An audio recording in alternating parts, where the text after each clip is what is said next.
Assalamualaikum warahmatullahi wabarakatuh. Hai abang kakak, gimana kabarnya hari ini? Insya Allah sehat selalu.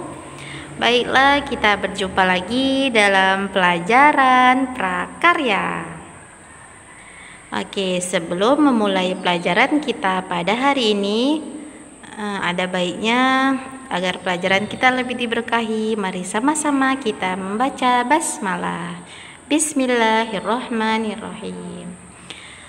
Apa pembahasan kita? Sudah terbaca dong?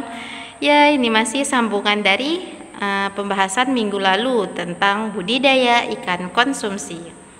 Jadi pembahasan kita pada hari ini fokus tentang persiapan wadah budidaya ikan konsumsi. Apa aja yang harus dipersiapkan? Yaitu ada pembuatan wadah budidaya atau kolam terpal untuk ikan konsumsi. Yang kedua, wadah budidaya ikan konsumsi. Pertama, pembuatan wadah budidaya ikan konsumsi, yaitu kolam terpal. Pilihan bak terpal atau plastik hanya salah satu contoh yang dapat diaplikasikan pada lahan luas maupun sempit. Hari ini kita fokus membahas tentang kolam terpal. Sesuatu itu harus direncanakan. Jadi pertama itu perencanaan. Perencanaannya itu ada 6. Yang pertama, penentuan lokasi pembuatan wadah budidaya ikan konsumsi. Kemudian penentuan jenis wadah budidaya ikan konsumsi.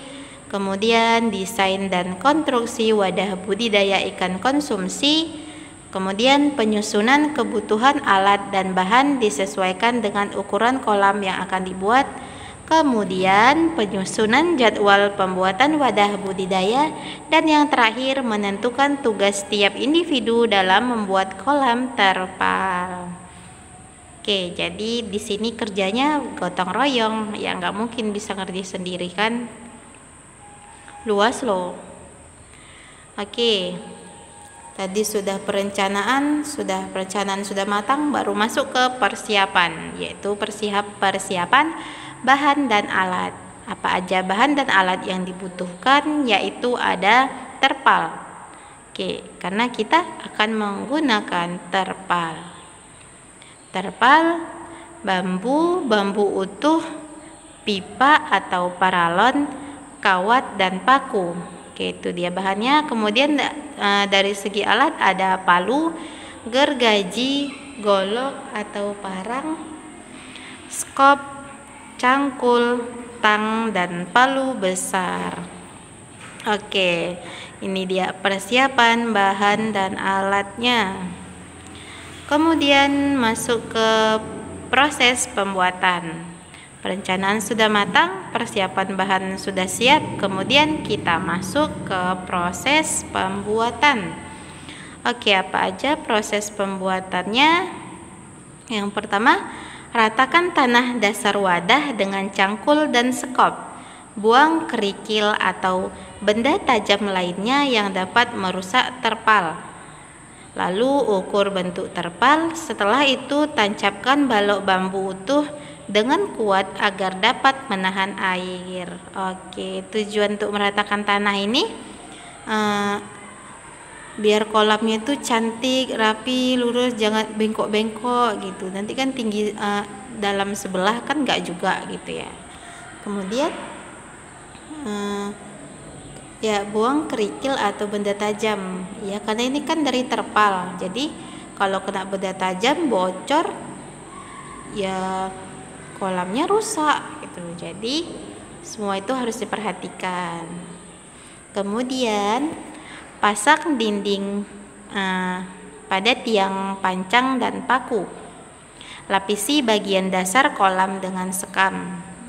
Kemudian ratakan pada dasar kolam dan pasang terpal menurut bentuk kolam dengan menggunakan bambu dan ikatkan sisinya.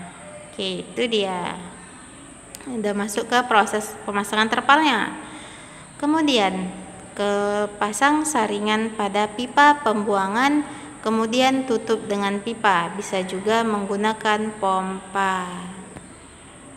Oke, itu dia proses pembuatannya. Kemudian itu ada wadah budidaya ikan konsumsi. Di persiapan wadah budidaya kolam meliputi perbaikan pematang agar mencegah kebocoran air kolam, pengolahan dasar kolam dan pengeringan dasar kolam. Ketiga, pengapuran atau pemberian kapur untuk menstabilkan keasaman tanah dan air. Dan pemupukan untuk pangan, menumbuhkan pakan alami dalam kolam. Ya, ini pada minggu kemarin tuh kita yang katanya pemupukan ini bukan seperti pupuk tanaman ya. Emang ada pupuknya sendiri. Jadi pupuknya ini untuk menumbuhkan pakan alami seperti plankton gitu. Oke, yang keempat yaitu ada pengisian air kolam. Jadi kalau kita mau ngapain ikan ya pasti harus diisi air kan. Gak mungkin udah buat kolam gak diisi air. Kemudian pengisian air kolam yaitu sampai batas yang diinginkan dan dibiarkan sebelum benih ikan ditebar. Oke, jadi jangan dalam-dalam kali karena takutnya ikannya lompat gitu. Kemudian dibiarkan dulu sebelum benih ikan ditebar. Oke, begitu diisi air jangan langsung diisi ikannya. Jadi dibiarkan dulu airnya digenangkan dulu gitu. Dibiarkan dulu beberapa malam. Oke, itu dia. Oke, itu dia pembahasan kita pada hari ini. Jadi untuk kuisnya itu ada tuliskan proses pembuatan wadah kolam dimulai dari perencanaan hingga proses pembuatan. Oke, yang seperti sudah kita lihat tadi.